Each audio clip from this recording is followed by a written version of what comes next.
জাহাঙ্গীরনগর বিশ্ববিদ্যালয়ের ৫১তম ব্যাচের শিক্ষার্থীকে ধর্ষণের চেষ্টায় অভিযুক্ত ব্যক্তিকে গ্রেফতারের দাবিতে ৪৮ ঘণ্টা সময় বেঁধে দিয়েছেন শিক্ষার্থীরা। জাহাঙ্গীরনগর বিশ্ববিদ্যালয়ের প্রশাসন ভবন থেকে বিস্তারিত জানাতে যুক্ত হচ্ছেন কামরুজ্জামান।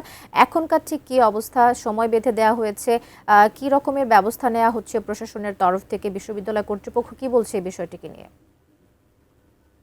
ধন্যবাদ কবিতা। যেমনটি বলছিলাম, আমি এই মুহূর্তে রয়েছে একদম যে ক্যাম্পাসের ঠিক মুরাদ চত্বরে রয়েছি। এখানে যে আপনার ৪৮ ঘন্টার যে আলটিমেটাম দিয়েছে শিক্ষার্থীরা গতকাল রাতে, এই বিষয়ে কিন্তু প্রশাসন নড়ে চড়ে বসেছে।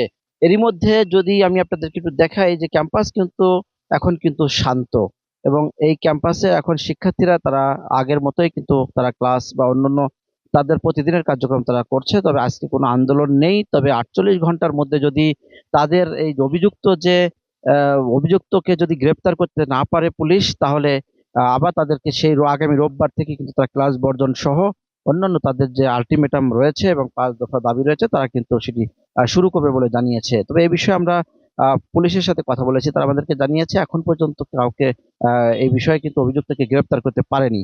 তবে আমরা আপনার একটা বিষয় জানিয়ে রাখি যে এর আগে কিন্তু মঙ্গলবার গভীর রাতে বিশ্ববিদ্যালয়ের এক নারী শিক্ষার্থীকে ধর্ষণের যে অভিযোগ, সেটা কিন্তু আশুলিয়া থানায় একটি মামলা কিন্তু এই বিষয়ে কিন্তু একটা দায়ের হয়েছে।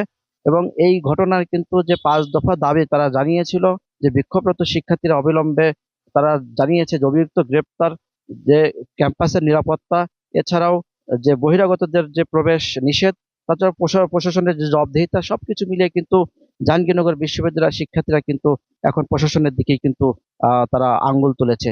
তো প্রশাসনের পক্ষ থেকেও আমাদেরকে জানিয়েছে যে তারা এই সর্বোচ্চ তারা চেষ্টা করছে অভিযুক্ত যে তাকে শনাক্ত করান, এবং এর মধ্যে কিন্তু শনাক্ত করেওছে যিনি অভিযুক্ত তাকে।